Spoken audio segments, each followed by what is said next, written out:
नमस्कार दोस्तों, स्वागत है आपका आपके अपने यूट्यूब चैनल अमन प्रयास जी के इसमें। फ्रेंड्स, आज है आपका 7 जून और 7 जून को आपका आरआरबी एनटीपीसी का कोई भी एग्ज़ाम नहीं है। तो आज की इस वीडियो में हम सभी जो है अब पिछले दिनों जो 2 दिन में आपका एग्ज़ाम घटा है, टोटल 6 शिफ्टों में, उनमें पूछे गए जीके जीएस के प्रश्नों का जो है उसको देखेंगे। जितने भी क्वेश्चन अभी तक हमें प्राप्त हुए हैं सबको डिटेल एक्सप्लेनेशन के साथ। तो चलिए वीडियो को स्टार्ट करते हैं फ्रेंड्स, बिना किसी देरी के। इससे पहले अगर आप लोग चैनल पर नए हैं, चैनल को सब्सक्राइब कर लीजिएगा। अगर आप लोग सब्सक्राइब किए हुए हैं तो नोटिफिकेशन बेल कॉल पर क्लिक कर लीजिएगा। इसका चार्जर जो PDF है आपको टेलीग्राम चैनल पर मिल जाएगा, जिसका लिंक डिस्क्रिप्शन में दिया गया है। तो आप लोग जाकर जो है उसको ज्वाइन कर लीजिएगा।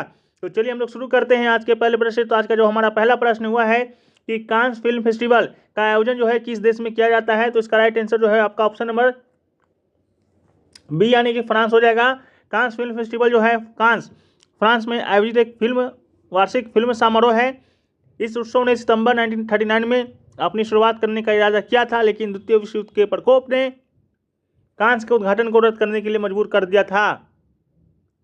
इसके अलावा कुछ अंतर्राष्ट्रीय फिल्म समारोह की सूची को देखें तो वेनिस अंतर्राष्ट्रीय फिल्म महोत्सव वेनिस में, ट्राइबेका फिल्म महोत्सव न्यूयॉर्क में, टोरमिना फिल्म फेस्ट आपका सिसिली इटली में, Sundance film festival Park City Utah में, SKSW film festival Austin Texas में, Berlin international film festival Berlin Germany में, TIFF film festival Toronto Canada में, Melbourne international film festival Melbourne Australia में, Locarno film festival Switzerland में और Edinburgh international film festival Scotland UK में होता है।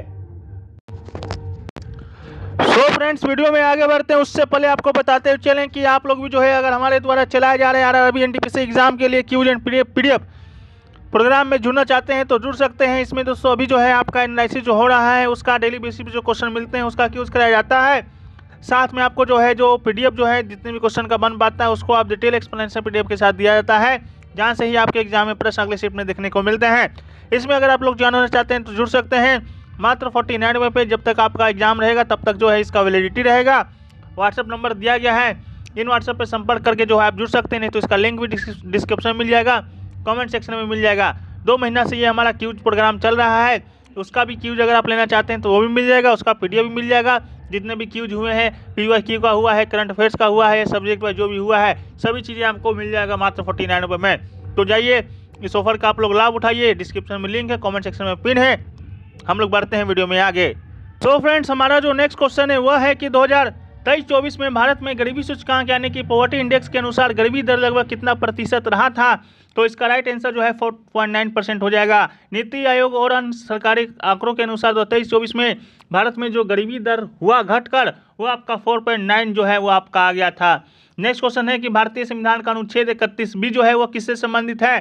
तो इसका राइट आंसर जो है 9वीं अनुसूची में शामिल कानूनों की वैधता की सुरक्षा से संबंधित है। अनुच्छेद 31B ये सुनिश्चित करता है कि यदि कोई कानून 9वीं अनुसूची में शामिल कर दिया गया है तो मौलिक अधिकारों का उल्लंघन करने पर भी न्यायालय के द्वारा शून्य नहीं घोषित किया जा सकता है। यह प्रावधान भूमि सुधार जैसे कानूनों को न्यायिक समीक्षा से सुरक्षा देने के लिए जो है वो लाया गया था। नेक्स्ट क्वेश्चन है कि भारतीय सेना साइक्लोन नामक संयुक्त सैन्य अभ्यास जो है किस देश की सशस्त्र सेनाओं के साथ आयोजित करती है। तो राइट आंसर जो है मिस्र हो जाएगा। साइक्लोन भारत और मिस्र के बीच एक द्विपक्षीय संयुक्त सैन्य अभ्यास है। इसका तीसरा संस्करण जो है 10 से लेकर 23 फरवरी 2025 के बीच में जो है राजस्थान के महाजन फील्ड फायरिंग रेंज में आयोजित किया गया था। यह अभ्यास दोनों देशों के सैन्य सहयोग को मजबूत करने का प्रयास है।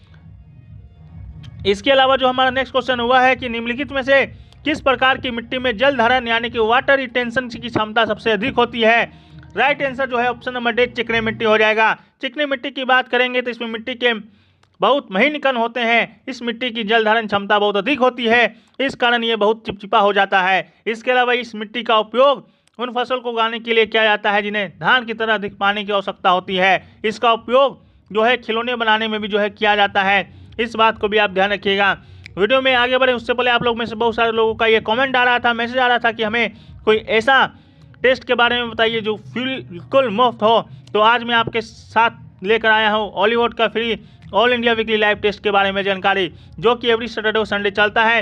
ये जो टेस्ट वीकली लाइव टेस्ट होता है, आज सैटरडे है तो ये टेस्ट को लाइव किया गया है। कल संडे 7 बजे शाम तक जो है ये टेस्ट लाइव रहेगा। तो जिन लोगों को देना है आप लोग जाकर दे सकते हैं। हिंदी इंग्लिश दोनों में ये उपलब्ध है। आपको जो है एग्जैक्ट एग्जाम इंटरफेस मिलता है, ऑल इंडिया रैंकिंग मिलती है, AI पावर परफॉर्मेंस एनालिसिस मिलता है। इसका लिंक डिस्क्रिप्शन में है, कमेंट सेक्शन में पिन है, जाइए उस टेस्ट का दीजिए, लाभ उठाइए। यहाँ से आपके एग्जाम में प्रश्न जो है संभवतः देखने को मिलेंगे। ठीक है, कुछ ना कुछ फायदा तो जरूर होगा अगर आप ये टेस्ट लगाते हैं तो। इसके अलावा जो है हमारा नेक्स्ट क्वेश्चन है वह है कि निम्नलिखित में से कौन भारतीय राष्ट्रीय कांग्रेस के उदारवादी यानी कि मॉडरेट नेता नहीं थे? तो इसका right answer option number D यानी कि अरविंदो घोष इसका राइट आंसर होगा। गोपाल कृष्ण गोखले, दादा भाई नौरोजी, फिरोज शाह मेहता भारतीय राष्ट्रीय कांग्रेस के प्रारंभिक दौर के उदारवादी नेता थे। वे संवैधानिक तरीकों से सुधार लाना चाहते थे। अरविंदो घोष की बात करेंगे तो एक क्रांतिकारी विचारधारा वाले नेता थे जिन्होंने उग्र राष्ट्रवाद और स्वराज की तत्काल मांग की, इसलिए वो उदारवादी नेता की श्रेणी में नहीं आते हैं। नेक्स्ट क्वेश्चन है कि भारतीय रियासतों के विशेष अधिकार और प्रिवी पर्स को समाप्त करने के लिए संविधान में जो है कौन सा संशोधन किया गया था? तो इसका राइट आंसर जो है आपका हो जाएगा 26वां संविधान संशोधन 1971 जो है इसका राइट आंसर होगा। 26वां संविधान संशोधन 1971 की बात करेंगे तो इसके माध्यम से जो ही प्रिवी पर्स जो है जो शासक वर्ग को जो विशेष दर्जा प्रदान करता था, जिन्हें शासक और शासन की ब्रिटिश प्रथा को जारी रखा। इसके अलावा प्रिवी पर्स गरीबी, भूख और सुरक्षा चुनौतियों से त्रस्त एक नवजात स्वतंत्र राष्ट्र का एक अतिरिक्त आर्थिक दबाव था। इसीलिए जो है तत्कालीन प्रधानमंत्री इंदिरा गांधी ने प्रिवी पर्स के उन्मूलन का एक तर्क दिया और 1971 में भारत के संविधान में 26वें संविधान संशोधन के द्वारा प्रिवी पर्स को समाप्त कर दिया। नेक्स्ट क्वेश्चन है कि 2025 में आयोजित 19वें रामनाथ गोयनका उत्कृष्टता पत्रकारिता पुरस्कार में डंकी रूट पर अपनी रिपोर्टिंग के लिए किस पत्रकार को सम्मानित किया गया है? तो राइट आंसर मृदुलिका झा जो कि आज तक की थी, उन्हें जो है सम्मानित किया गया है। तो इसको भी आप याद रखिएगा। ये रिपोर्ट जो है हरियाणा के युवाओं के द्वारा अमेरिका में अवैध रूप से प्रवेश करने के लिए अपनाए गए मार्गों पर आधारित था।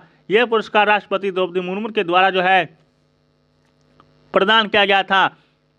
नेक्स्ट क्वेश्चन है कि यदि कोई व्यक्ति भारत की नागरिकता त्याग देता है तो उनमें से कौन सा अधिकार वो नहीं रख सकता है? तो इसका राइट आंसर जो है ऑप्शन नंबर ए मतदान देने का अधिकार आपका राइट आंसर होगा। जब कोई व्यक्ति स्वेच्छा से भारत की नागरिकता छोड़ देता है तो भारत नागरिक के रूप में मिलने वाले सभी अधिकारों से वंचित हो जाता है। इसमें सबसे प्रमुख अधिकार है मतदान करने का अधिकार। उससे भारत आने के लिए वीजा लेना पड़ेगा, भारतीय पासपोर्ट भी अमान्य हो जाएगा। नेक्स्ट क्वेश्चन है कि यदि न्यायिक समीक्षा के तहत किसी अधिनियम को असंवैधानिक घोषित कर दिया जाता है तो इसका क्या परिणाम होता है? इसका परिणाम यही होता है कि अधिनियम को अमान्य या रद्द कर दिया जाता है। तो इसका राइट आंसर हो जाएगा।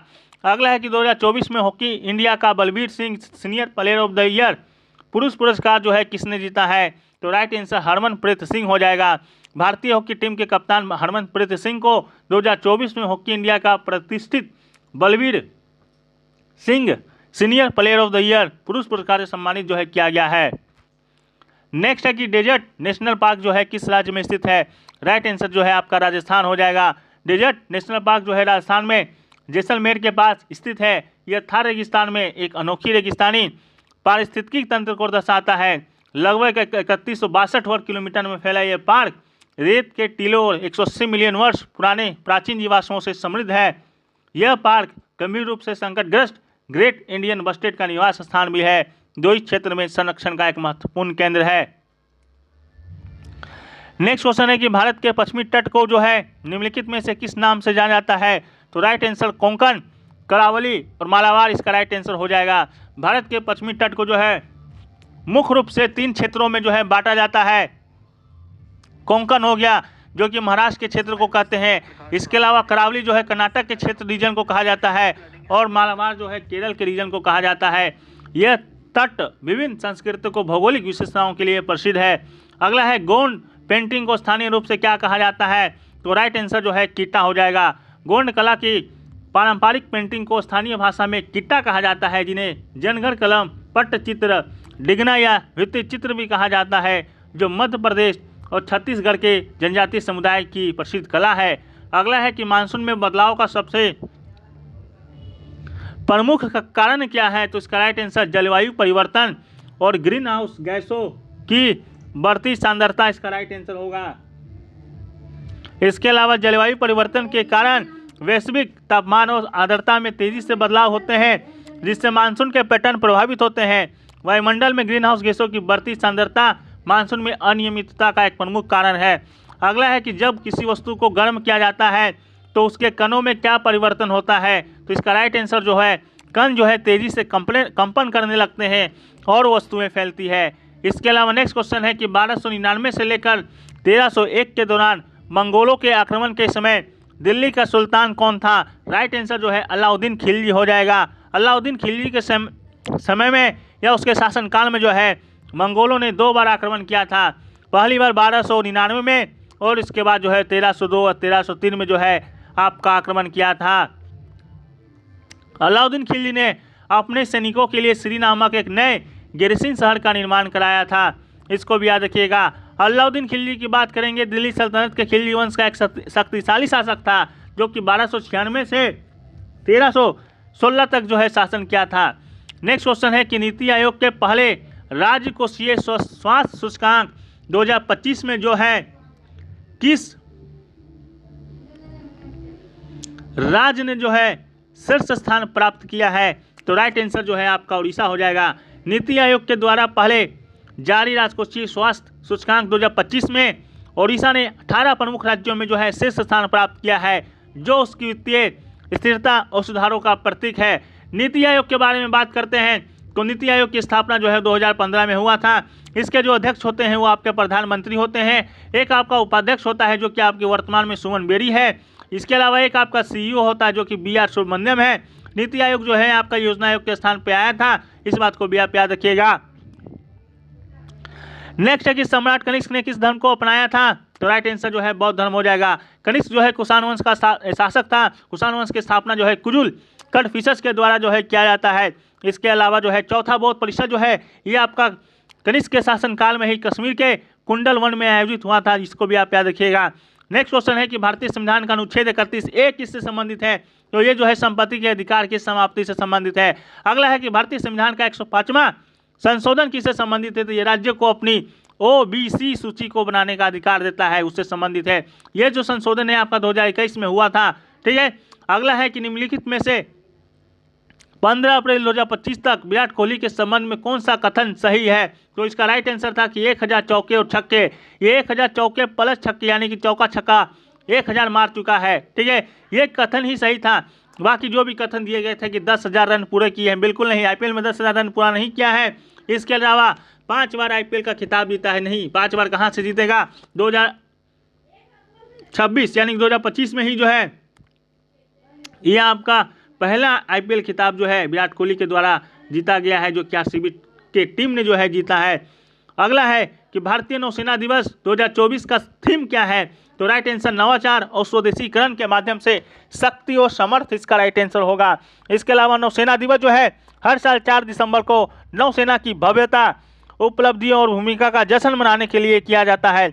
अगला है पर्यावरण संरक्षण अधिनियम भारत में कब लागू हुआ था। तो राइट आंसर जो है 1986 हो जाएगा। पर्यावरण संरक्षण अधिनियम संसद के द्वारा 23 मई 1986 को पारित किया गया था और 19 नवंबर 1986 को ये जो है लागू किया गया था। इस अधिनियम में 4 अध्याय और 26 धाराएं हैं। अगला है MS वर्ड और MS एक्सेल में नया डॉक्यूमेंट या नई वर्कबुक खोलने के लिए कौन सी शॉर्टकट की का उपयोग किया जाता है। राइट आंसर जो है Ctrl+N इसका राइट आंसर होगा। इसके अलावा Ctrl+O फाइल खोलने के लिए, Ctrl+P प्रिंट करने के लिए, Ctrl+S सेव करने के लिए किया जाता है। अगला है भारत और भूटान की सीमा के बीच कौन सी भौगोलिक विशेषता प्रमुख रूप से स्थित है। तो राइट आंसर जो है हिमालय पर्वत हो जाएगा। अगला है कि भारत में वर्ष 2023 तक जो है कुल नवीकरणीय ऊर्जा क्षमता कितनी है। तो राइट आंसर जो है 100 गीगावाट हो जाएगा और 2030 तक जो है ये 500 गीगावाट नवीकरणीय ऊर्जा क्षमता का लक्ष्य का निर्धारित किया गया है। अगला है डेजर्ट साइक्लोन सैन्य अभ्यास किस देश के बीच होता है। ये जो है भारत और UAE के बीच होता है, यानी कि संयुक्त अरब अमीरात के बीच होता है, याद रखिएगा। अगला है नीति आयोग के SDG इंडेक्स 2023-24 के अनुसार सर्वश्रेष्ठ प्रदर्शन करने वाले राज्य कौन सा है। तो राइट आंसर जो है आपका उत्तराखंड हो जाएगा। उत्तराखंड और केरल दोनों 79 अंकों के साथ शीर्ष स्थान पर है। तमिलनाडु 78 अंक के साथ दूसरा स्थान पर है, जबकि गोवा 77 अंकों के साथ आपका थर्ड स्थान पर है। अगला है ऑपरेशन ब्रह्मा किस संदर्भ में चर्चा में था। तो इसका राइट आंसर जो है भारतीय सेना के द्वारा म्यांमार में चलाया गया राहत अभियान था। तो इसका राइट आंसर दोस्तों आपका यह हो जाएगा। इसके अलावा जो है ऑपरेशन ब्रह्मा जो है 28 मार्च 2025 को जो है आपका म्यांमार में भूकंप आया था 7.7 तीव्रता का, उसमें ही किया गया बचाव अभियान था, जो कि 118 सदस्यीय चिकित्सा टीम, 60 बेड वाला फील्ड अस्पताल, 80 सदस्यीय राष्ट्रीय आपदा मोचन बल जो है भारत के द्वारा भेजा गया था। अगला है निम्न में से कौन सा कथन जो है पी ब्लॉक तत्वों के बारे में सही है। तो इसका राइट आंसर जो है पी ब्लॉक में धातुएं, अधातुएं और उपधातुएं पाई जाती है, जो कि राइट आंसर जो है हो जाएगा। इसके अलावा पी ब्लॉक आवर्तसारणी के दाएं भाग में स्थित है। इसमें समूह 13 से लेकर 18 तक के तत्व शामिल है, जैसे धातु में थैलियम हो गया, अधातु में नाइट्रोजन ऑक्सीजन हो गया, उपधातु में बोरोन टिन हो गया। ठीक है, ये सभी प्रकार के तत्व होते हैं और यह तत्व जैविक, औद्योगिक, पर्यावरणीय दृष्टि से जो है अत्यंत महत्वपूर्ण है। नेक्स्ट है कि सड़क परिवहन मंत्रालय के अनुसार 2025 तक भारत में कितने नए एक्सप्रेसवे और हाईवे पूरे करने की संभावनाएं हैं। राइट आंसर जो है 15 हो जाएगा। अगला है आर्थिक सर्वेक्षण 2024-25 के अनुसार भारत में 2023-24 की बेरोजगारी दर कितना था। तो इसका राइट आंसर 3.2 हो जाएगा। इसके अलावा नेक्स्ट क्वेश्चन जो है वो पूछा गया कि बंगाल का विभाजन जो है किस वर्ष रद्द कर दिया गया था और इसने किसे रद्द किया था। तो राइट आंसर 1911 में लॉर्ड हार्डिंग के द्वारा जो है रद्द किया गया था। ये जो बंगाल का विभाजन है यह आपका 1905 में लॉर्ड कर्जन के द्वारा होता है। इसकी घोषणा 20 जुलाई 1905 को होती है। यह प्रभाव में 16 अक्टूबर 1905 को आता है और ये जो बंगाल का विभाजन था अंग्रेजों के द्वारा फूट डालो राज करो की नीति पर अमल करने का एक हिस्सा था। बंगाल विभाजन को 1911 में रद्द कर दिया जाता है लॉर्ड हार्डिंग द्वितीय के द्वारा। अगला है आधिकारिक मैचों में 9000 करियर गोल तक पहुंचने वाले पहले पुरुष फुटबॉल खिलाड़ी कौन थे। राइट आंसर जो है क्रिस्टियानो रोनाल्डो हो जाएगा। अगला है पालीगर या पोलीगर का विद्रोह जो हुआ था वो अंग्रेजों के विरुद्ध वो किस प्रेसिडेंसी में हुआ था। राइट आंसर जो है मद्रास प्रेसिडेंसी हो जाएगा। यह विद्रोह तमिलनाडु के तिरुनेलवेली क्षेत्र में हुआ था। नेक्स्ट क्वेश्चन है कि पुरानी जलोढ़ मिट्टी को जो है किस नाम से जाना जाता है। तो राइट आंसर जो है आपका बांगर हो जाएगा। पुरानी जलोढ़ मिट्टी में निर्मित मृदा को बांगर मृदा कहा जाता है। बांगर की मिट्टी में रेत व कंकड़ पाए जाते हैं और बांगर मृदा मैदान की ऊंची सतह पर पाई जाती है। अगला है कि निम्न में से कौन सा वन्य जीव अभ्यारण्य झारखंड में स्थित है। तो राइट आंसर दलमा वन्य जीव अभ्यारण्य हो जाएगा। यह जमशेदपुर शहर से लगभग 10 किलोमीटर दूर है, दलमा पहाड़ी में स्थित है और यह अभ्यारण्य में जो है भारतीय हाथियों की आबादी जो है पाई जाती है। अगला है कि जब एसिटिक एसिड और सोडियम हाइड्रोक्साइड के साथ मिलाया जाता है तो वो किस प्रकार की अभिक्रिया होती है। तो इसका राइट आंसर जो है उदासीनीकरण अभिक्रिया यानी कि न्यूट्रलाइजेशन रिएक्शन कहा जाता है इसे। ठीक है, अगला है कि भारत का पहला यात्री ड्रोन कौन सा है जिसे भारतीय नौसेना के लिए विकसित किया गया। तो right answer option number B यानी वरुण हो जाएगा। भारतीय नौसेना पुणे की startup firm Sagar defence engineering private limited के द्वारा यह विकसित किया गया है पहला मानव वाहक ड्रोन वरुण। ठीक है, इसको भी आप याद रखिएगा। अगला है कि केंद्र शासित प्रदेश में नगर परिषद की स्थापना जो है किसके द्वारा की जाती है। तो राइट आंसर आपका केंद्रीय सरकार हो जाएगा। राज्यों में नगर परिषद या नगर पालिकाओं की स्थापना सरकार के द्वारा की जाती है, जबकि केंद्र शासित प्रदेश में यह अधिकतर जो है केंद्रीय सरकार के पास होता है क्योंकि वे केंद्र सरकार के अधीन होते हैं। अगला है कोन्याक जनजाति भारत के किस राज्य में पाया जाता है। तो राइट आंसर जो है आपका नागालैंड हो जाएगा।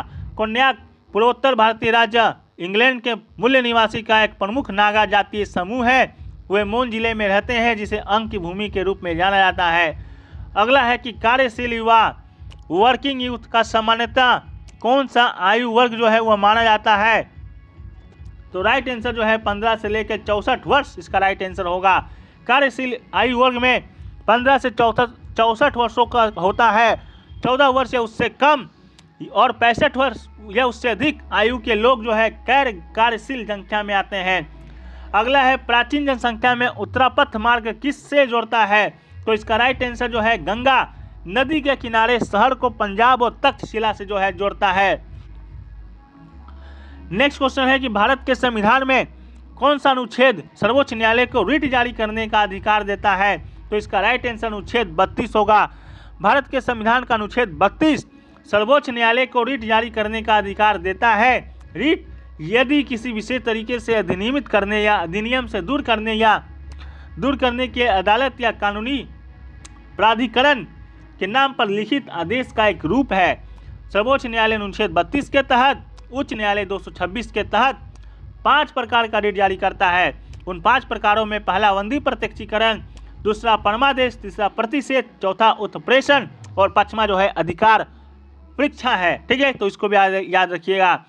अगला जो है वह है कि पूर्वी घाट क्षेत्र का भू आकृति मैदान कैसा है? तो इसका राइट आंसर पर्वत और विस्तृत तटीय मैदान दोनों इसका राइट आंसर होगा। अगला है कि भारतीय नागरिक को भारत में कहीं भी घूमने और बसने का अधिकार किस अनुच्छेद के तहत दिया गया है? तो आपका अनुच्छेद 29 के तहत दिया गया है, अनुच्छेद 19 के तहत दिया गया है स्वतंत्रता का अधिकार। उसमें जो है 6 अधिकार है। पहला है भाषण और अभिव्यक्ति की स्वतंत्रता करने का अधिकार, दूसरा है शांति प्रियता से बिना हथियार के इकट्ठा होने का अधिकार, तीसरा है सभा संघों या सहकारी समिति के गठन का अधिकार, चौथा है पूरे भारत में स्वतंत्र रूप से घूमने का अधिकार, पांचवा है भारत के किसी भी हिस्से में निवास करने और बसने का अधिकार और छठा है किसी भी पेशे को अपनाने या किसी व्यवसाय, व्यापार या रोजगार को करने का अधिकार। मूल रूप से जो है अनुच्छेद 19 में 7 प्रकार के अधिकार थे, लेकिन संपत्ति के अधिग्रहण, धारण, निपटान के अधिकार को 1978 में 44वें संशोधन के अधिनियम के द्वारा से हटा दिया गया था। अगला है कि एमएस एक्सेल में फाइल को सेव करने का शॉर्टकट की, तो राइट आंसर Ctrl+S हो जाएगा। अगला है श्रम मंत्रालय के अनुसार भारत में किस आयु वर्ग की श्रम भागीदारी दर सबसे अधिक है? तो राइट आंसर 30 वर्ष और उससे अधिक इसका राइट आंसर होगा। अगला है कि किसी फाइल को सीधे रिसाइकल बिन में भेजने या डिलीट करने के लिए विंडोज में कौन सा शॉर्टकट की कुंजी का उपयोग किया जाता है? तो राइट आपका शिफ्ट डिलीट होगा और परमानेंट डिलीट के लिए जो है Shift+ डिलीट का उपयोग किया जाएगा। अगला है कि राष्ट्रीय मानवाधिकार आयोग यानी कि NHRC में कुल कितने सदस्य होते हैं? तो राइट आंसर जो है 1 अध्यक्ष और 5 सदस्य हो जाएगा। राष्ट्रीय मानवाधिकार आयोग का गठन 12 अक्टूबर 1993 को किया गया था। मानव अधिकार के संरक्षण अधिनियम 1993 के द्वारा निकाय को वैधानिक दर्जा दिया गया था। आयोग का उद्देश्य मानव अधिकार को बढ़ावा देना और उनकी रक्षा करना है। अगला है भील विद्रोह कब हुआ था? तो इसका राइट आंसर जो है 1818 होगा। भील विद्रोह 1818 में शुरू हुआ और भील विद्रोह ब्रिटिश ईस्ट इंडिया कंपनी के नियमों के खिलाफ असंतोष और नाराजगी के एक श्रृंखला का परिणाम था। अंग्रेजों ने भीलों पर भारी कर लगाया, यहाँ तक कि उन्हें पारंपरिक वन अधिकार भी नहीं दिए। अगला है अभिधर्म पिटक में किस विषय का अध्ययन होता है? तो राइट आंसर दार्शनिक और मानसिक विश्लेषण यानी कि फिलोसफिकल और साइकोलॉजिकल एनालिसिस इसका राइट आंसर होगा। अभिधर्म पिटक की बात करेंगे तो ये त्रिपिटक का भाग है। त्रिपिटक जो कि बौद्ध धर्म से संबंधित है, तो इसको भी याद रखिएगा। नेक्स्ट क्वेश्चन है कि ऊर्जा का ईसाई मात्रक क्या है? तो राइट आंसर जो है जूल हो जाएगा। ऊर्जा का ईसाई मात्रक जो है जूल है। 1 जूल जो है वह ऊर्जा होती है जो तब खर्च होता है जब 1 न्यूटन बल के द्वारा किसी वस्तु को 1 मीटर तक जो है खींचा जाता है। अगला है कि प्रधानमंत्री नरेंद्र मोदी के प्रधान सचिव 2 कौन है? तो इसका राइट आंसर शक्तिकांत दास। वही शक्तिकांत दास जो पहले RBI के गवर्नर हुआ करते थे, उन्हीं को प्रधानमंत्री मोदी के द्वारा जो है प्रधान सचिव 2 के रूप में जो है इन्हें नियुक्त किया गया है। अगला है प्रोटीन संश्लेषण के दौरान अमीनो अम्ल के किस भाग से पेप्टाइड बॉन्ड बनता है? तो राइट आंसर अमीनो समूह या अमीनो ग्रुप इसका राइट आंसर हो जाएगा। अगला है the leadership legacy of Narendra Modi पुस्तक के लेखक कौन है? तो right answer doctor R Balasubramaniam इसका राइट आंसर जो है हो जाएगा।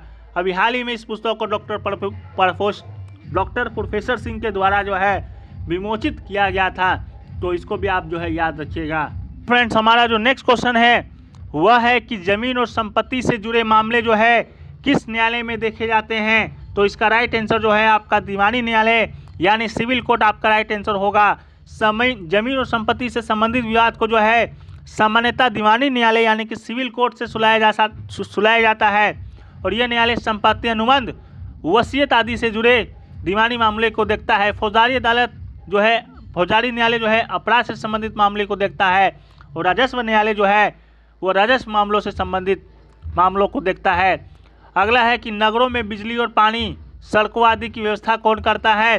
तो राइट आंसर जो है नगर निगम होगा। नगरों में नागरिक सुविधा जैसे बिजली हो गया, पानी हो गया, सड़क हो गया, सफाई हो गया, इन सब की व्यवस्था जो है नगर निगम के द्वारा किया जाता है। यह स्थानीय स्वशासी संस्था होती है जो शहरी विकास और सुविधाओं का प्रबंधन करती है। अगला है कि भारत में अंतर्जातीय विवाह को कानूनी रूप से अनुमति किसने दी। तो राइट आंसर जो है राजा राम मोहन राय इसका राइट आंसर हो जाएगा।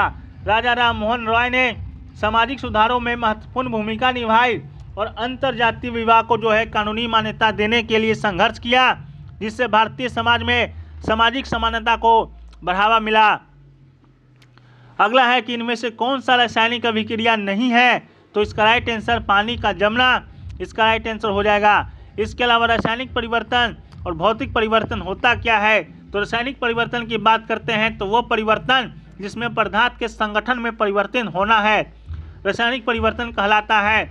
जैसे ईंधन का जलना, लोहे का जंग लगना।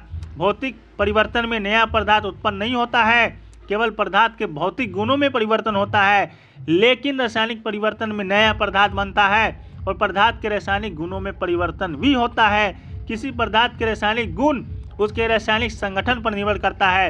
इसके अलावा भौतिक परिवर्तन जो है वह परिवर्तन है जिसमें पदार्थ के संगठन में कोई परिवर्तन नहीं होता है, वो भौतिक परिवर्तन कहलाता है। जैसे जल बर्फ या भाप में बदलना, विद्युत बल्ब का चमकना इत्यादि। इसके अलावा दूध का दही जमना रासायनिक परिवर्तन है। लोहे पर जंग लगना रासायनिक परिवर्तन है। मोमबत्ती का दहन होना रासायनिक परिवर्तन है। इसके अलावा भोजन का पाचन रासायनिक परिवर्तन है। पौधे का प्रकाश संश्लेषण कर एक रासायनिक अभिक्रिया है। किण्वत अंगूर में रासायनिक परिवर्तन होता है। नेक्स्ट क्वेश्चन है कि इनमें से कौन कंप्यूटर के CPU यानी कि सेंट्रल प्रोसेसिंग यूनिट का भाग नहीं है। तो right answer option number C यानी कि माउस होगा। CPU का भाग कौन कौन होता है। कंट्रोल यूनिट होता है, अरिथमेटिक लॉजिक यूनिट होता है और रजिस्टर होता है। इसके अलावा ALU का फुल फॉर्म भी आपके एग्जाम में पूछा गया है, तो इसको भी याद रखिएगा। माउस जो है एक इनपुट डिवाइस है जो CPU का हिस्सा नहीं है, यह कंप्यूटर से डेटा इनपुट देने के लिए उपयोग किया जाता है। अगला है कि प्राचीन काल में भुक्ति शब्द का अर्थ क्या था। तो प्राचीन काल में बात करेंगे तो एक प्रशासनिक इकाई या प्रांत इसका राइट आंसर होगा। प्राचीन भारत विशेषकर गुप्त काल में भुक्ति शब्द का उपयोग प्राचीन इकाई या प्रांत के लिए जो है किया जाता था।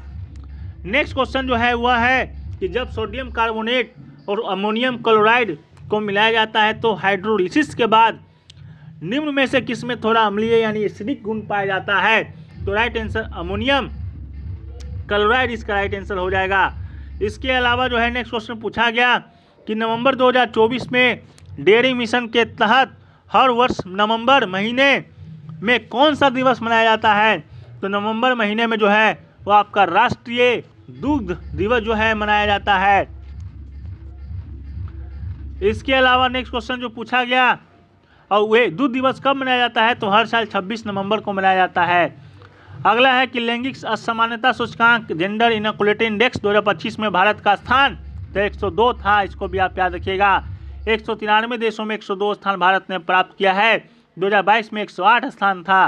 भारत का स्कोर 0.403 था। ये जो है आपका संयुक्त राष्ट्र विकास कार्यक्रम के द्वारा जो है UNDP के द्वारा जो है जारी किया जाता है। अगला है भारतीय संविधान के अनुच्छेद 32 में क्या कहा गया है। तो अनुच्छेद 32 जो है संवैधानिक उपचारों का अधिकार से संबंधित है। संवैधानिक उपचारों का अधिकार से संबंधित है। ये संविधान की आत्मा और हृदय इसे कहा जाता है। अगला है कि दक्षिण भारत के मंदिरों के प्रवेश द्वार पर बनी सिद्धि जैसी आकृति को क्या कहा जाता है। तो इसका राइट आंसर जो है गोपुरम राइट आंसर होगा। दक्षिण भारत के मंदिरों में ऊंचा और भव्य प्रवेश द्वार जिसे अक्सर सिद्धि जैसी आकृतियों, मूर्तियों और अलंकरणों से सजाया जाता है उसे गोपुरम कहा जाता है। यह द्रविड़ वास्तुकला की प्रमुख विशेषता है। अगला है वर्चुअल मेमोरी का प्राथमिक उद्देश्य क्या है, तो इसका राइट आंसर जो होगा मुख्य मेमोरी की तुलना में अधिक प्रोग्राम चलाने की सुविधा देना। अगला है कि वर्तमान में झारखंड में किस पार्टी की सरकार है, तो राइट आंसर झारखंड मुक्ति मोर्चा इसका राइट आंसर होगा।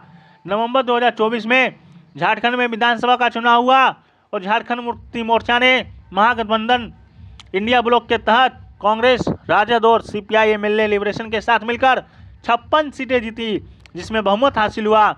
उसके बाद हेमंत सोरेन मुख्यमंत्री के रूप में शपथ लिया और ये जो है झारखंड मुक्ति मोर्चा जेएमएम के नेतृत्व में सरकार चला रहे हैं। और जो हेमंत सोरेन है वो कौन से विधानसभा से है, तो बरहेट विधानसभा से ये आपके विधायक हैं।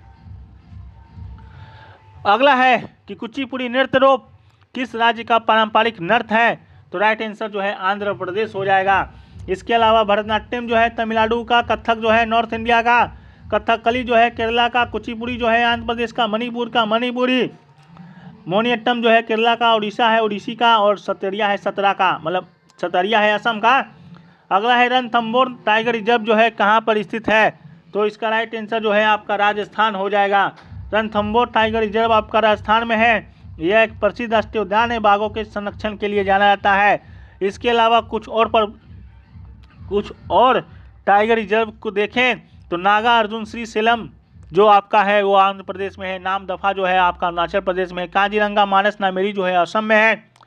वाल्मीकि नगर जो है बिहार में है। अचान कमार, इंद्रावती, उदंती और सीता नदी जो है छत्तीसगढ़ में है। पलामू जो है झारखंड में है। बंदीपुरी, भद्रा, दंदेली, अस्सी, नागर और विया हिल्स जो है कर्नाटक में है। परिबुलकुलम, पेरियार जो है केरल में है। बांधवगढ़, कान्हा, पन्ना, पेंच, संजय, डबरी, सतपुरा मध्य प्रदेश में है। मेलघाट, पेंच, सह्याद्री जो है महाराष्ट्र में है।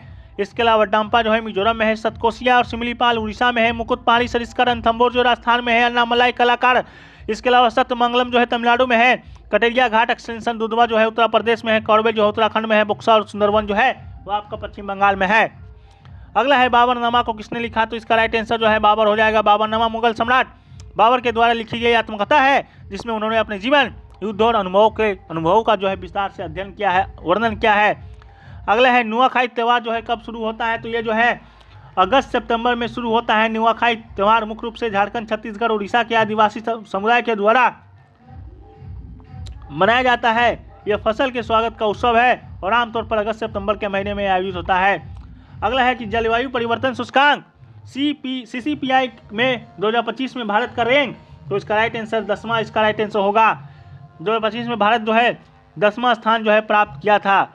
अगला जो है वो पूछा गया कि निम्न में से कौन सा भारतीय राज्य समुद्री तटीय सीमा कोस्टल बाउंड्री नहीं बनाता, तो राइट आंसर जो है राजस्थान हो जाएगा। भारत में कई राज्य जो है समुद्र से लगे हुए हैं जिन्हें तटीय राज्य कहा जाता है। गुजरात, उड़ीसा, आंध्र प्रदेश की समुद्र के साथ तटीय सीमाएं हैं। झारखंड जो है राजस्थान जो है एक लैंड लॉक्ड राज्य है जिसमें कोई समुद्री सीमा नहीं है। इसके अलावा भारत की कुल तटरेखा जो लंबाई है वो आपका 7,516 किलोमीटर है, जिसमें से 5,422 मुख्य भूमि की तटरेखा और 2,094 जो है किलोमीटर की द्वीप की तटरेखा है। भारतीय तट, समुद्री तट 9 राज्यों गुजरात, महाराष्ट्र, गोवा, कर्नाटक, केरल, तमिलनाडु, आंध्र प्रदेश, उड़ीसा, पश्चिम बंगाल और 2 केंद्र शासित प्रदेश जैसे दमन और दीव पुडुचेरी को छूता है, तो इसको भी आप याद रखिएगा। अगला है निम्नलिखित में से कौन सा शहर भारत का 24 डिग्री उत्तरी अक्षांश के ऊपर स्थित है, तो इसका राइट आंसर जो है वो आपका हो जाएगा कोलकाता। अगला है कोलकाता में वेदांत कॉलेज की स्थापना किसके द्वारा किया गया, तो वेदांत कॉलेज की जो स्थापना है आपका राम कृष्ण परमहंस के द्वारा किया गया है, इसको भी आप याद रखिएगा। अगला है हाल ही में किस देश ने चीन की belt and road initiative BRI से बाहर निकलने का निर्णय लिया है, तो राइट आंसर पनामा हो जाएगा। पनामा ने फरवरी 2025 में आधिकारिक रूप से चीन की belt and road initiative BRI से बाहर निकलने की घोषणा की। यह निर्णय अमेरिकी विदेशी मंत्री मार्को रूबियो की पनामा यात्रा और अमेरिकी राष्ट्रपति डोनाल्ड ट्रंप के पनामा शहर पर चीनी प्रभाव को लेकर बढ़ते दबाव के बाद लिया गया।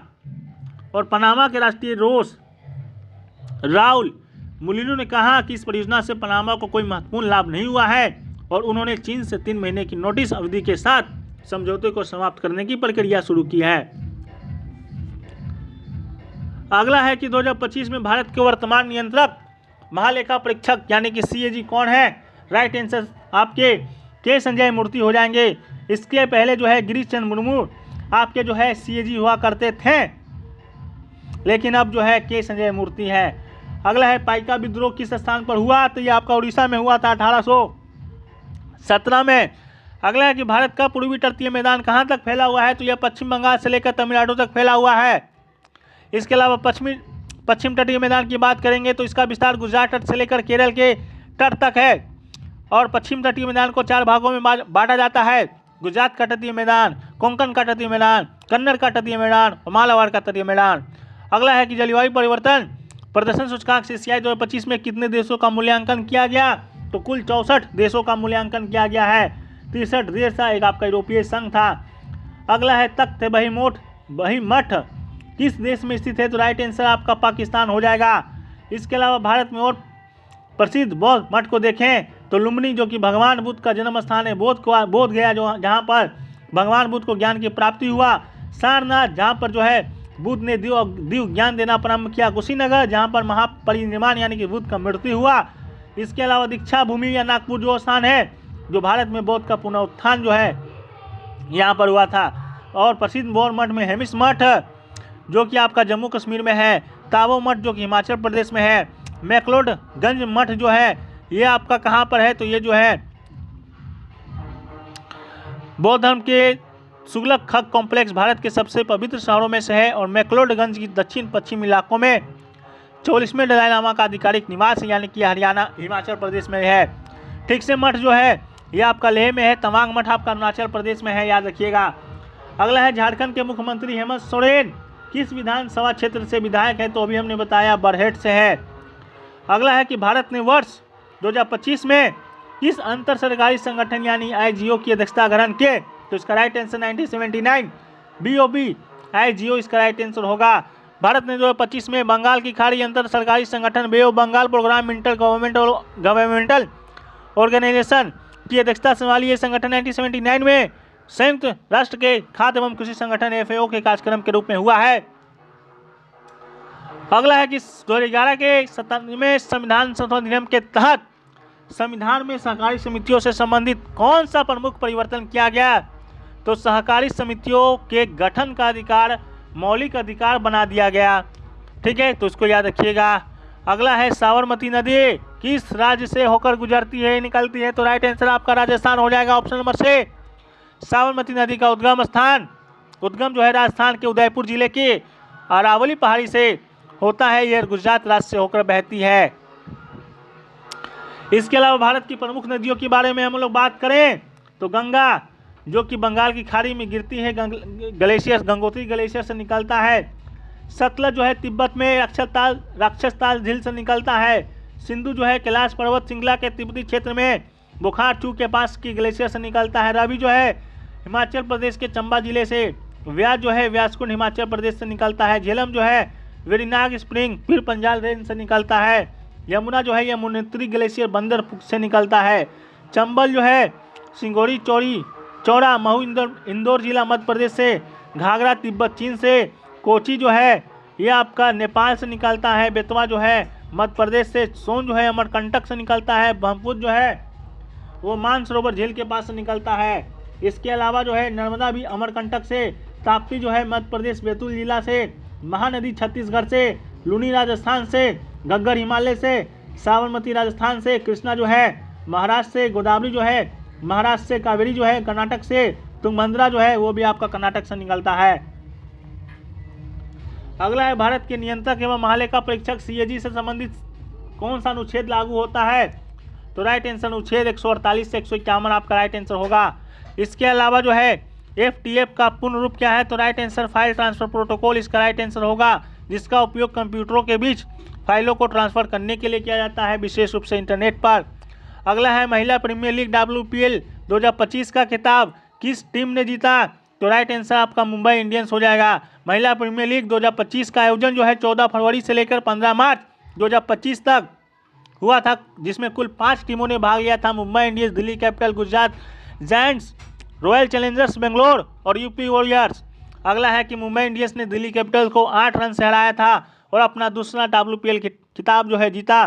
फाइनल मैच में मुंबई इंडियंस ने 149 रन पर 7 विकेट पर 149 रन बनाए, जबकि दिल्ली कैपिटल से 141 रन ही बना सका।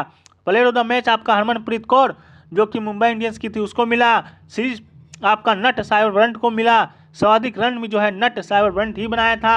इसके अलावा सर्वाधिक विकेट जो है अमूल्या कर और हेनले मैथ्यूज दोनों ने 18 विकेट अपने नाम किया था। विजेता को 6 करोड़ रुपए की राशि दी जाती है।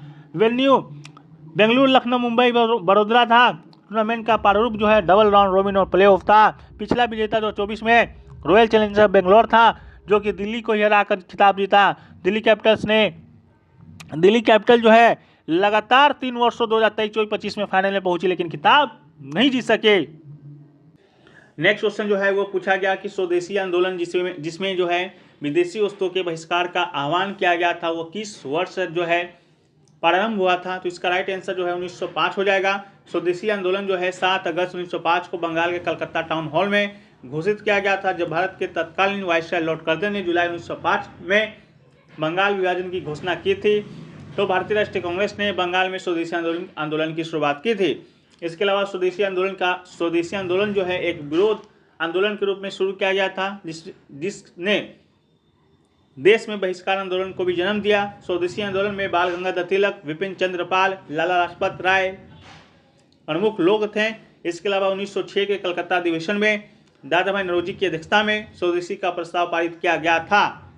नेक्स्ट क्वेश्चन जो पूछा गया कि रेखा गुप्ता जो है किस राजनीतिक पार्टी से संबंध रखती है? हालांकि पूछा गया था कि आपका जो है दिल्ली का वर्तमान मुख्यमंत्री कौन है, वो किस पार्टी से संबंधित है? तो रेखा गुप्ता जी हैं और ये जो है आपका भारतीय जनता पार्टी यानी ऑप्शन नंबर सी से संबंधित है। तो बीजेपी इसका राइट आंसर होगा, ना कि आप यानी आम आदमी पार्टी। इसके अलावा रेखा गुप्ता एक भारतीय राजनीतिज्ञ तथा दिल्ली वर्तमान की मुख्यमंत्री हैं। ये वर्तमान दिल्ली विधानसभा में जो है शालीमार बाग से विधायक है और वे भारतीय जनता पार्टी की जो है राजनेत्री हैं। नेक्स्ट क्वेश्चन जो पूछा गया 2025 में जो है अंतर्राष्ट्रीय ओलंपिक समिति यानी कि IOC के अध्यक्ष के रूप में जो है किसे चुना गया? ऑप्शन था यही सभी, और इसका जो राइट आंसर था जो आपका ऑप्शन नंबर डी क्रिस्टी कॉन्वेंट्री इसका राइट आंसर था। अभी हाल ही में जिम्बाब्वे की 41 वर्षीय क्रिस्टी कॉन्वेंट्री को जो है अंतर्राष्ट्रीय ओलंपिक समिति का जो है 10वां अध्यक्ष चुना गया था। ये जो चुनाव जो है 20 मार्च 2025 को ग्रीस में आयोजित किया गया था 144वें IOC सत्र में। इसके अलावा कार्यभार ग्रहण करेगी 23 जून 2025 को, उस दिन जो है ओलंपिक दिवस मनाया जाता है। इनका जो कार्यकाल होगा 8 साल तक होगा, 2033 तक। इसके अलावा जो है पूर्व में अध्यक्ष कौन थे? तो ये आपके थॉमस बाक थे जो कि 23 जून 2025 को जो है पद छोड़ेंगे। इनके बारे में बात करते हैं क्रिस्टी के बारे में, तो पहली महिला और पहली अफ्रीकी IOC अध्यक्ष है। ओलंपिक में 7 पदक इन्होंने जीता है। 2004 एथेंस और 2008 बीजिंग ओलंपिक में इन्होंने स्वर्ण पदक भी जीता है। नेक्स्ट क्वेश्चन जो पूछा गया कि कंप्यूटर में शिफ्ट प्लस टैब कुंजी एक साथ दबाने से क्या होता है? तो ऑप्शन नंबर बी यानी कि पिछली फील्ड पर जाता है, इसका राइट आंसर होगा। जब आप शिफ्ट प्लस टैब दबाते हैं तो कर्सर या चयन पिछली इनपुट फील्ड या फोकस एरिया पर चला जाता है। यह कीबोर्ड शॉर्टकट सामान्यतः जो है फॉर्म भरते समय या टैब नेविगेशन में जो है उपयोग होता है। नेक्स्ट क्वेश्चन जो पूछा गया कि निम्न में से कौन सी योजना जो है 2014 में शुरू किया गया जिसका उद्देश्य जो है निवेश, निर्माण और कौशल विकास यानी कि स्किल डेवलपमेंट को जो है बढ़ावा देना था? तो इसका जो राइट आंसर होगा आपका ऑप्शन नंबर बी यानी कि जो है स्किल इंडिया जो है इसका राइट आंसर होगा। बात करेंगे स्किल इंडिया का, तो इसकी शुरुआत जो है वर्ष 2014 में प्रधानमंत्री नरेंद्र मोदी के द्वारा शुरू किया गया था। इसका उद्देश्य युवाओं को विभिन्न उद्योगों के लिए कौशल प्रशिक्षण प्रदान करना, उन्हें रोजगार योग्य बनाना। इसका नारा था कुशल युवा समर्थ भारत। नेक्स्ट क्वेश्चन जब पूछा गया था OCI का पूर्ण रूप क्या है, यानी कि OCI का जो है आपका फुल फॉर्म पूछा गया था, जिसका राइट आंसर जो है overseas community of India, sorry option number B overseas citizen of India जो है इसका राइट आंसर हो जाएगा। OCI यानी ओवरसीज सिटीजन ऑफ इंडिया एक विशेष कार्ड है जो भारत के बाहर रहने वाले भारतीय मूल को दिया जाता है। यह उन्हें भारत में दीर्घकालिक वीज़ा, संपत्ति खरीदने और कुछ अन्य सुविधाएं प्रदान करता है। हालांकि यह भारत की नागरिकता नहीं होती है। नेक्स्ट क्वेश्चन जो पूछा गया वह पूछा गया कि डॉक्टर DV नारायण ने भारतीय अंतरिक्ष अनुसंधान संगठन यानी कि इसरो के अध्यक्ष का पदभार जो है वो कब संभाला है, तो इसका राइट आंसर जो है ऑप्शन नंबर बी 14 जनवरी 2025 राइट आंसर हो जाएगा। डॉक्टर DV नारायण ने 14 जनवरी 2025 को इसरो के अध्यक्ष और अंतरिक्ष विभाग के सचिव के रूप में पदभार ग्रहण किया। इससे पहले वो लिक्विड प्रोपल्शन सिस्टम सेंटर यानी LPSC के निदेशक थे। भारत के क्रायोजेनिक इंजन तकनीक के विकास में इन्होंने महत्वपूर्ण भूमिका निभाया। अगला क्वेश्चन है, दिसंबर 2024 में प्रधानमंत्री नरेंद्र मोदी ने निम्नलिखित में से किस देश की आधिकारिक यात्रा की, जो 43 वर्षों में किसी भारतीय प्रधानमंत्री की यह पहली यात्रा थे। इसका राइट आंसर आपका ऑप्शन नंबर बी यानी कुवैत होगा। प्रधानमंत्री नरेंद्र मोदी ने 21 से लेकर 22 दिसंबर 2024 को कुवैत की आधिकारिक यात्रा की। ये 43 वर्षों में किसी भारतीय प्रधानमंत्री की कुवैत की पहली यात्रा थी। इस दौरान उन्होंने कुवैत के अमीर शेख फैसल अल अहमद अल जावेद अल सबाह के साथ द्विपक्षीय संबंधों को रणनीतिक साझेदारी के स्तर तक बढ़ाने पर चर्चा की और प्रधानमंत्री मोदी को कुवैत का सर्वोच्च नागरिक सम्मान ऑर्डर ऑफ मुबारक अल कबीर भी जो है प्रदान किया गया। नेक्स्ट क्वेश्चन पूछा गया कि भारतीय संविधान में निःशुल्क कानूनी सहायता यानी कि फ्री लीगल एड का प्रावधान किस भाग में किया गया है, तो right answer option number B यानी नीति निर्देशक तत्व यानी कि directive principle of state policies का राइट आंसर होगा। निःशुल्क कानूनी सहायता का उल्लेख भारतीय संविधान के अनुच्छेद 39A में किया गया है, जो भाग 4 में आता है और यह नीति निर्देशक तत्वों का हिस्सा है। इसका उद्देश्य ये सुनिश्चित करना है कि सभी नागरिकों को न्याय तक समान पहुंच प्राप्त हो, चाहे वो आर्थिक रूप से कमजोर हो या असहाय हो।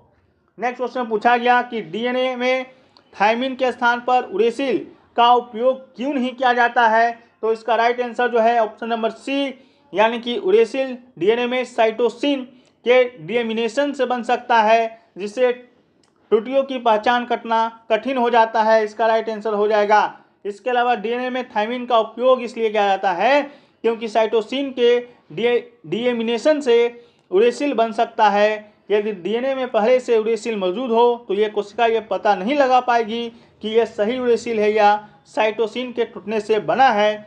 इसलिए DNA में थायमिन का उपयोग होता है ताकि DNA की मरम्मत प्रणाली यानी DNA रिपेयर मैकेनिज्म त्रुटियों की पहचान सके और उसको ठीक कर सके। नेक्स्ट क्वेश्चन है कि गुप्त सम्राट चंद्रगुप्त द्वितीय ने शक वंश की किस राजकुमारी से ब्याह किया था, तो इसका right answer option number D Kuber Nagari इसका राइट आंसर होगा। चंद्रगुप्त द्वितीय जो कि समुद्रगुप्त का बेटा था, तो अपने पिता समुद्रगुप्त से प्राप्त साम्राज्य को चंद्रगुप्त द्वितीय ने अधिक सुदृढ़ किया और सुरक्षित बनाया और चंद्रगुप्त ने नागवंश की राजकुमारी कुबेर नागा से विवाह किया। इससे दोनों राजवंशों में जो है मित्रता हुई और उसने अपनी पुत्री प्रभावती का विवाह जो है वाकाटक नरेश रुद्रसेन द्वितीय के साथ किया। इस संबंध में चंद्रगुप्त को शकों पर नियंत्रण प्राप्त करने में सफलता मिली। यह विवाह संबंध राजनीतिक दृष्टि से महत्वपूर्ण सिद्ध हुआ और कदम्ब वंश की राजकन्या का विवाह भी गुप्त वंश में हुआ था। इस विवाह संबंध द्वारा चंद्रगुप्त द्वितीय का यश जो है दक्षिण भारत में फैल गया और चंद्रगुप्त द्वितीय के लिए विक्रमादित्य उपाधि का उल्लेख मिलता है। अगला है कि जून 2025 तक भारत के नियंत्रक और महालेखा परीक्षक यानी CAG कौन है, तो राइट आंसर जो है ऑप्शन नंबर सी के संजय मूर्ति। यहाँ आप लोग देख भी रहे होंगे कि क्वेश्चन जो है आपका रिपीटेशन होना शुरू हो गया है। कल भी ये प्रश्न आपका बना था, आज भी ये प्रश्न जो है आपका बना है।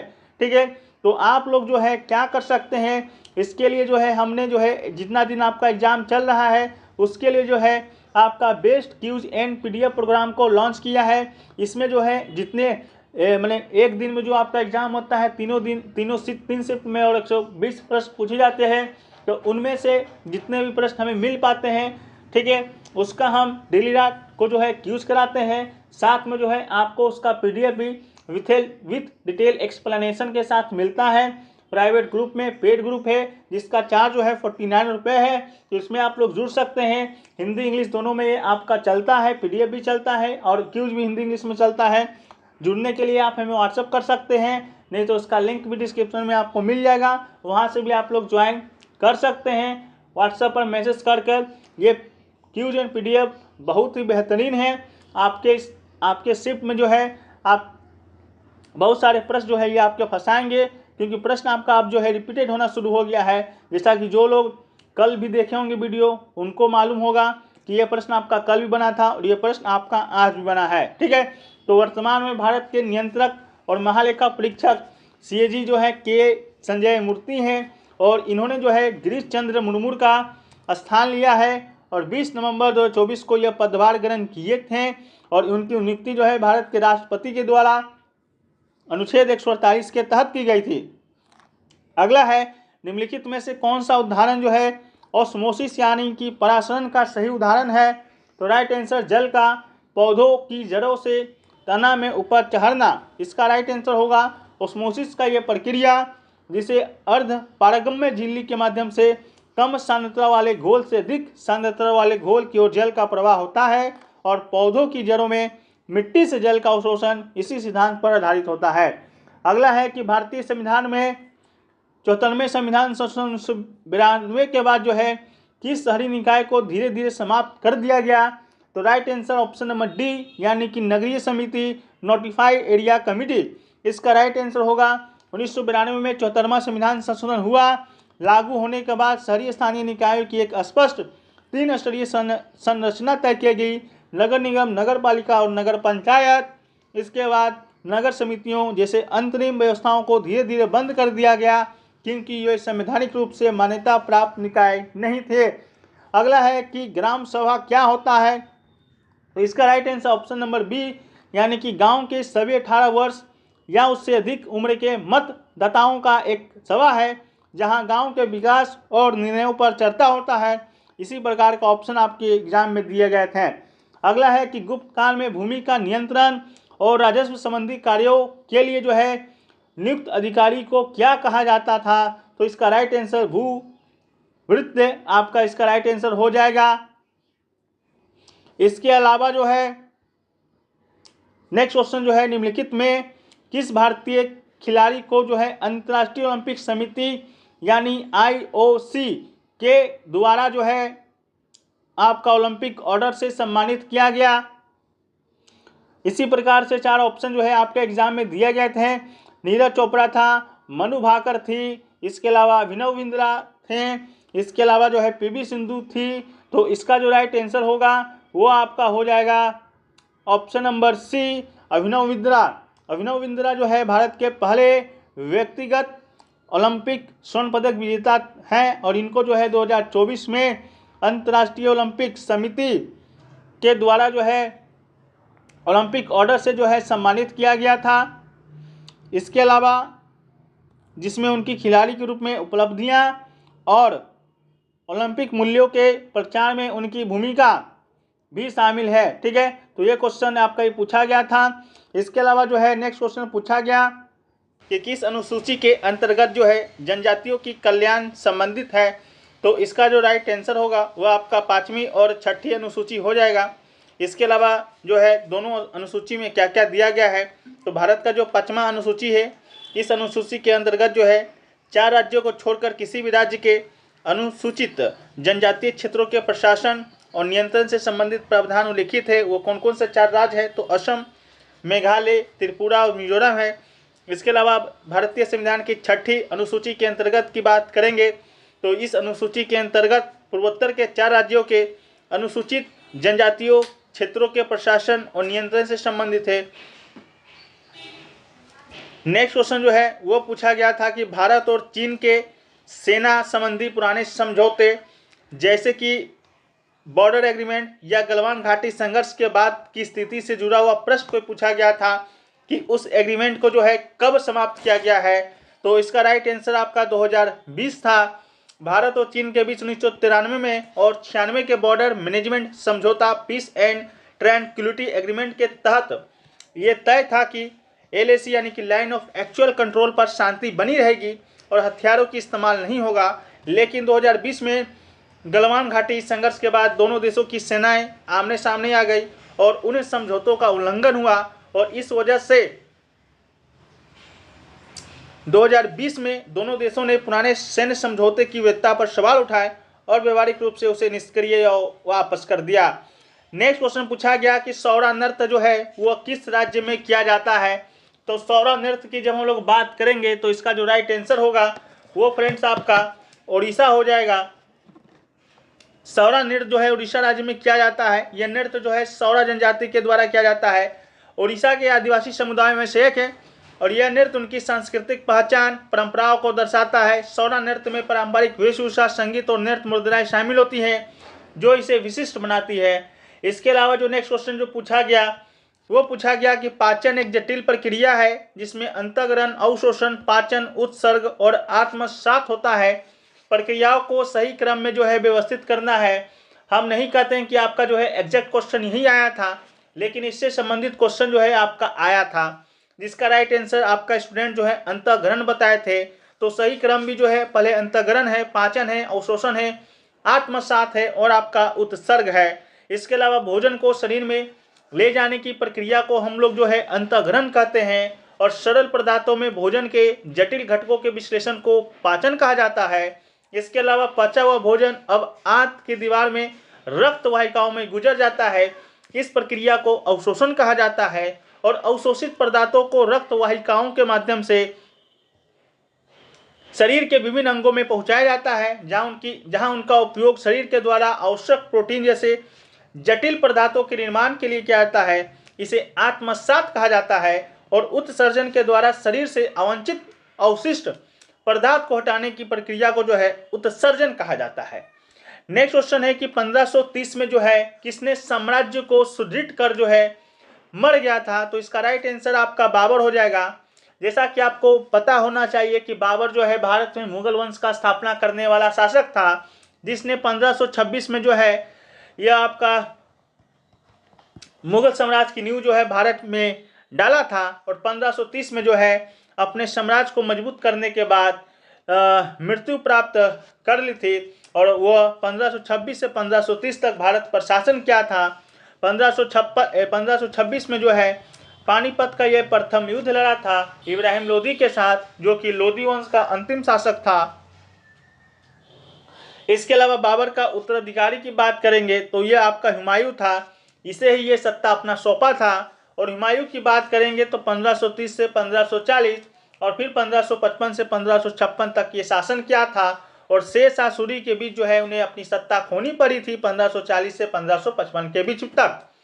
इसके अलावा नेक्स्ट क्वेश्चन पूछा गया कि 1555 में जो है सूर्य साम्राज्य के शासक सिकंदर सूर्य को हराकर जो है अफगान शासक को समाप्त किसने कर दिया था। तो इसका राइट आंसर आपका हुमायूं होगा। 1555 में हुमायूं ने सूर्य साम्राज्य के शासक सिकंदर सूर्य को हराकर जो है अफगान शासक को समाप्त कर दिया था और हुमायूं ने सरहिंद की लड़ाई में सूर्य सेना को हराया था और फिर दिल्ली पर कब्जा कर लिया था। लेकिन हुमायूं को इसकी नौबत क्यों आई थी, तो आपको बता दें कि 1539 में और 1540 में 1539 में जो है 1540 में जो है कन्नौज या बेलग्राम का युद्ध जिसे कहा जाता है, उसमें हुमायूं और शेर शाह सूरी जो कि ये आपका सूर्य समाज का संस्थापक था उसके बीच लड़ाई हुआ था और शेर शाह सूरी ने जो है हुमायूं को हरा दिया था। इसके अलावा नेक्स्ट क्वेश्चन पूछा गया था कि गंगा की कौन सी सहायक नदी है जो कि बंगाल की खाड़ी में नहीं गिरती है। इस प्रकार का भी शायद कोई क्वेश्चन जो है पूछा गया था, जिसका राइट आंसर जो है आपका सतलज हो जाएगा। इसके अलावा जो है अन्य सहायक नदियां जो बंगाल की खाड़ी में गिरती है तो उसमें यमुना हो जाएगा, कोसी हो जाएगा, सोन हो जाएगा, घाघरा हो जाएगा, गंडक हो जाएगा, गोमती हो जाएगा, रामगंगा होगा, हुगली इत्यादि। नेक्स्ट क्वेश्चन पूछा गया कि 106वां संविधान संशोधन के तहत जो है कितने प्रतिशत आरक्षण दिया गया था? तो इसका राइट आंसर आपका 33% होगा। 106वां संविधान संशोधन जो 2023 में हुआ, उसके तहत लोकसभा, राज्य विधानसभाओं और राष्ट्रीय राजधानी क्षेत्र दिल्ली की विधानसभा में जो है महिलाओं को कुल 1 सीटों की 1/3 लगभग 33% आरक्षण जो है दिया गया। अगला है कि न्यायमूर्ति वी.आर. गवई भारत के कितने नंबर के जो है मुख्य न्यायाधीश बने हैं? तो इसका राइट आंसर जो है 52वां मुख्य न्यायाधीश हो जाएगा। संवैधानिक कानून में अपनी गहरी विशेषज्ञता रखने वाले न्यायमूर्ति वी.आर. गवई ने 14 मई 2025 को जो है भारत के 52वें मुख्य न्यायाधीश के रूप में इन्होंने शपथ लिया। और वी.आर. गवई किसका स्थान लिए थे? तो सीजीआई संजीव खन्ना के स्थान जो है लिए थे। इसके अलावा ये बात तो आपको मालूम ही होगा कि भारत के मुख्य न्यायाधीश को शपथ जो है वो कौन दिलाता है? तो इसका राइट आंसर जो है आपका राष्ट्रपति हो जाएगा। भारत के मुख्य न्यायाधीश को शपथ जो है राष्ट्रपति के द्वारा जो है दिलाया जाता है, और राष्ट्रपति को जो शपथ है वो भारत के मुख्य न्यायाधीश के द्वारा दिया जाता है। इस बात को भी याद रखेंगे। अगला जो क्वेश्चन आपसे पूछा गया था प्रतिजैविक के बारे में पूछा गया था, ठीक है, कि इसका खोज जो है किस पर्पज से किया गया था, ठीक है, इस प्रकार का क्वेश्चन पूछा गया। तो किसी मनुष्य व अन्य जीवों के शरीर में होने वाले संक्रामक रोग को उत्पन्न करने वाले सूक्ष्म जीवों की वृद्धि को रोकने व नष्ट करने के लिए जो है जिन रसायन पदार्थों का उपयोग करा जाता है उसे ही हम लोग प्रतिजैविक जो है कहते हैं। उदाहरण के लिए प्रांटोसिल, सेल्वर्सिन इत्यादि हो जाएगा। इसके अलावा प्रतिजैविक की खोज जो है जर्मन जीव विज्ञान पॉल एड्रिस ने सिफिलिस के इलाज के लिए जो है किया था, जिन्हें सेल्वर्सिन नाम दिया। और स्ट्रेप्टोमाइसिन का उपयोग जो है तपेदिक के उपचार में किया जाता है। इस प्रकार का क्वेश्चन जो है पूछा गया। हमारा जो नेक्स्ट क्वेश्चन है वो पूछा गया कि 2024 में जो है प्रधानमंत्री नरेंद्र मोदी किस अफ्रीकी देश की 17 वर्षों के अंतराल के बाद जो है यात्रा पर गए थे? तो इसका जो राइट आंसर है आपका ऑप्शन नंबर बी जो है नामीबिया हो जाएगा, ठीक है। इसके अलावा जो है नेक्स्ट क्वेश्चन पूछा गया कि गुप्त काल में ग्रामीण प्रशासन यानी कि रूरल एडमिनिस्ट्रेशन का जो है प्रमुख अधिकारी कौन होता है? इस क्वेश्चन को लेकर थोड़ा सा हमको संशय है कि क्वेश्चन आपके एग्जाम में पूछा गया कि नहीं पूछा गया। बाकी आप लोग जो है इसको वेरीफाई कर दीजिएगा। बाकी जो है ग्रामीण प्रशासन को गुप्त काल में जो है ग्रामिक कहा जाता था। ऑप्शन नंबर बी जो है इसका राइट आंसर हो जाएगा। इसके अलावा जो है शायद आपसे गुप्त काल का जो चंद्रगुप्त मौर्य है उसके बाद जो है कौन सम्राट बना, उसके बारे में शायद आपसे पूछा गया था। तो इसका भी राइट आंसर दोस्तों आपको बताते हुए चलें कि चंद्रगुप्त मौर्य के बाद, चंद्रगुप्त के बाद जो है गुप्त साम्राज्य में कई शासक हुए, लेकिन आपका चंद्रगुप्त के बाद जो है शासक बना था वो बना था आपका समुद्रगुप्त, ठीक है। तो समुद्रगुप्त इसका राइट आंसर होगा। समुद्रगुप्त के बाद की बात करेंगे तो समुद्रगुप्त के बाद जो है चंद्रगुप्त द्वितीय जो है वो शासक बना। इसके अलावा चंद्रगुप्त द्वितीय के बाद जो है आपका कुमारगुप्त जो है आपका शासक बना। कुमारगुप्त के बाद जो है वो आपका स्कंदगुप्त जो है वो शासक बना। इसके बाद के शासक का नाम आपसे नहीं पूछा जाएगा। बस अंतिम जो शासक बना था वो बना था आपका विष्णुगुप्त बना था, उसको आप लोग याद रखिएगा। इसके अलावा नेक्स्ट क्वेश्चन पूछा गया भरतमाला परियोजना से संबंधित क्वेश्चन पूछा गया, जिसको हम लोग जो है आगे चर्चा करेंगे कि उससे क्या क्वेश्चन पूछा गया था। लेकिन नेक्स्ट क्वेश्चन जो पूछा गया कि रेल बजट को किस वर्ष जो है आम बजट यानी कि यूनियन बजट में जो है शामिल किया गया? तो इसका राइट आंसर जो है आपका ऑप्शन नंबर सी जो है 2017 इसका राइट आंसर हो जाएगा। इसके अलावा 2017 से जो है रेल बजट को जो है स्वतंत्र रूप से पेश करना बंद कर दिया गया और इसे यूनियन बजट में जो है मिला दिया गया। यह निर्णय खर्च की बेहतर योजना और पारदर्शिता के उद्देश्य से जो है लिया गया था। नेक्स्ट क्वेश्चन जो पूछा गया कि भारतीय राष्ट्रीय कांग्रेस यानी कि आईएनसी की स्थापना जो है किसने किया था? 4 ऑप्शन दिए गए थे, बाल गंगाधर तिलक, ए.ओ. ह्यूम, दादाभाई नौरोजी और गोपाल कृष्ण गोखले। तो इसका जो राइट आंसर होगा आपका ऑप्शन नंबर बी यानी कि ए.ओ. ह्यूम इसका राइट आंसर हो जाएगा। इसके अलावा जो है अगर आपसे पूछा जाता है कि इसकी स्थापना जो है वो कब हुआ था, तो इसका स्थापना जो है हुआ था 1885 में। लेकिन अगर आपसे दिन भी पूछा जाता है तो 28 दिसंबर 1885 को होता है। उद्देश्य क्या था? भारत को एक राजनीतिक मंच प्रदान करना इसका उद्देश्य था। नेक्स्ट क्वेश्चन पूछा गया कि भारतमाला परियोजना के तहत जो है लगभग कितने किलोमीटर सड़क का निर्माण प्रस्तावित है। एक्चुअल में क्वेश्चन आपका भारतमाला परियोजना से यही पूछा गया था। 4 ऑप्शन दिए गए थे, 10,000 किलोमीटर, 14,800 किलोमीटर, 34,800 किलोमीटर और 50,000 किलोमीटर। तो इसका जो राइट आंसर आपका होगा ऑप्शन नंबर सी, 34,800 किलोमीटर इसका राइट आंसर हो जाएगा। भारतमाला परियोजना के फेज 1 के तहत लगभग 34,800 किलोमीटर सड़क का निर्माण जो है किया जाना है, जिसमें सीमा, पोर्ट, इकोनॉमिक कॉरिडोर और आदि शामिल है। इसके अलावा भारतमाला परियोजना संबंधित क्वेश्चन आप ये भी देख लीजिए कि भारतमाला परियोजना का मुख्य उद्देश्य क्या है। तो मुख्य उद्देश्य की बात करेंगे तो सड़क संपर्क और ढांचागत विकास करना इसका मुख्य उद्देश्य है। इसके अलावा जो है नेक्स्ट क्वेश्चन पूछा गया, वो पूछा गया कि भारत के 74वें संशोधन के अनुसार जो है नगर निकायों यानी कि म्युनिसिपैलिटीज के चुनाव किसके द्वारा कराया जाता है। 4 ऑप्शन है, राज्यपाल है, राज्य निर्वाचन आयोग है, भारत निर्वाचन आयोग है और नगर पालिका अध्यक्ष है। तो इसका जो राइट आंसर होगा आपका ऑप्शन नंबर बी यानी कि राज्य निर्वाचन आयोग जो है इसका राइट आंसर हो जाएगा। इसके अलावा 74वां जो संविधान संशोधन है वो आपका कब हुआ था, तो ये आपका 1992 में हुआ था। उसके अनुसार नगर पालिका का चुनाव राज्य निर्वाचन आयोग के अंतर्गत कराया जाता है, जो राज्य सरकार के द्वारा एक स्वतंत्र निकाय होता है। नेक्स्ट क्वेश्चन जो पूछा गया कि इनमें से कौन पेट की एसिडिटी को कम करने के लिए उपयुक्त जो है घरेलू उपाय है। तो इसका राइट आंसर जो है आपका ऑप्शन में दिया गया था नींबू, सिरका, बेकिंग सोडा और इमली। तो इसका राइट आंसर आपका ऑप्शन नंबर सी यानी कि बेकिंग सोडा इसका राइट आंसर होगा। बेकिंग सोडा का रासायनिक नाम है सोडियम बाइकार्बोनेट, जो कि एक क्षारीय पदार्थ है जो पेट की अधिक एसिड यानी कि हाइड्रोक्लोरिक एसिड को न्यूट्रलाइज करके जो है तुरंत राहत देता है। नेक्स्ट क्वेश्चन जो पूछा गया कि भारत की किस जनगणना को जो है ग्रेट डिक्लाइन के नाम से जाना जाता है। इस क्वेश्चन को जो है एक्चुअल में जो क्वेश्चन पूछा गया था वो क्वेश्चन आपका यहाँ पर है कि भारत की जनगणना के संदर्भ में निम्न में से कौन सा वर्ष क्रम सही रूप से ग्रेट डिक्लाइन और अधिकतम जनसंख्या वृद्धि यानी कि मैक्सिमम ग्रोथ को दर्शाता है। आपका ऑप्शन जो है इस प्रकार करके दिया गया था 1981 से 1981, 1921 से 1951, 1931, 1971 और 1941 से 2001 दिया गया था, जिसका जो राइट आंसर है आपका ऑप्शन नंबर बी 1921 से 1951 इसका राइट आंसर होगा। 1921 की जनगणना को जो है ग्रेट डिक्लाइन कहा जाता है, क्योंकि यह पहला और एकमात्र ऐसा दशक था जब जनसंख्या में गिरावट यानी कि नेगेटिव ग्रोथ दर्ज किया गया।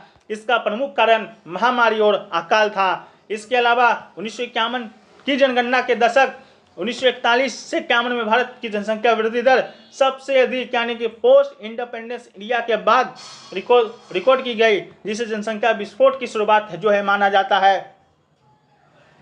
नेक्स्ट क्वेश्चन पूछा गया था कि निम्नलिखित में से कौन कोल्ड बूटिंग और वार्म बूटिंग के बीच सही दर्शाता है।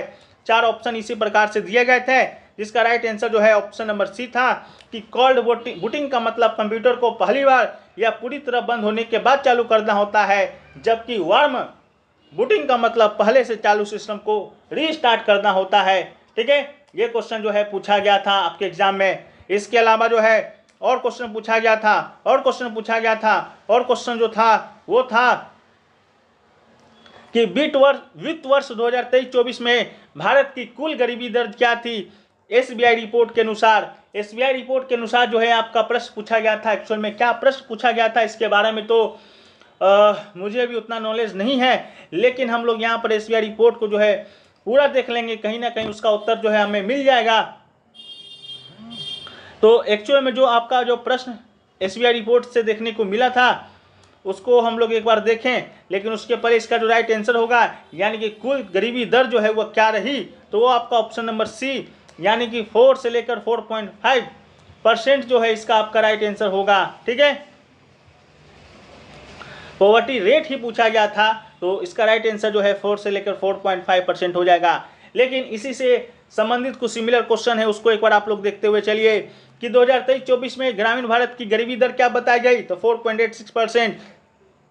इसके अलावा शहरी क्षेत्रों में गरीबी की दर क्या बताई गई, तो 4.09%। इसके अलावा जो है एसबीआई रिपोर्ट के अनुसार ग्रामीण क्षेत्रों में गरीबी रेखा यानी कि पॉवर्टी लाइन की किस आधार पर तय की गई, तो 1632 प्रति व्यक्ति प्रति माह।